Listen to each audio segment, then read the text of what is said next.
In Easthampton today, fire officials across the region joined in a press conference warning people to check their smoke detectors. And 22 News reporter Areta Odaya joins us live in studio with what they're urging. Nick, Ciara, state and local fire officials say a wave of smoke alarms in homes across the state could be at the end of their useful lifespan, urging that it's better to be safe than sorry.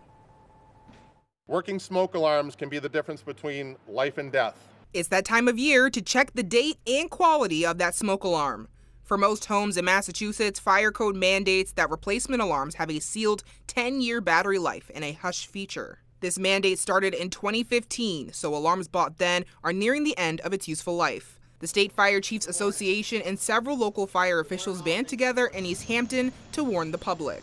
Last year, almost 40% of the state's residential fire deaths took place between October and December. And tragically, we found working smoke alarms at only 1/3 of these deadly fires. Now, this is the exact smoke detector found in a home in Dennis, Massachusetts back in 2004, where a family of 5 died. Now, this was because there was no batteries in the alarm. To protect yourself, officials recommend these 4 steps. Choose a well-known national brand for an alarm. No name is no good. Have an alarm on every level of your home.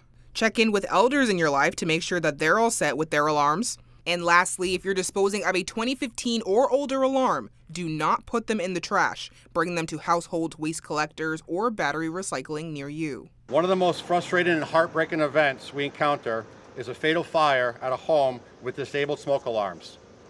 All too often we find alarms in their brackets with dead batteries, or no detectors. Now, this conference was one of 3 out of 3 that happened in Massachusetts. The previous conferences warning the public were in Brockton and Westboro, Massachusetts. Working for you, Areta Odaya, 22 News.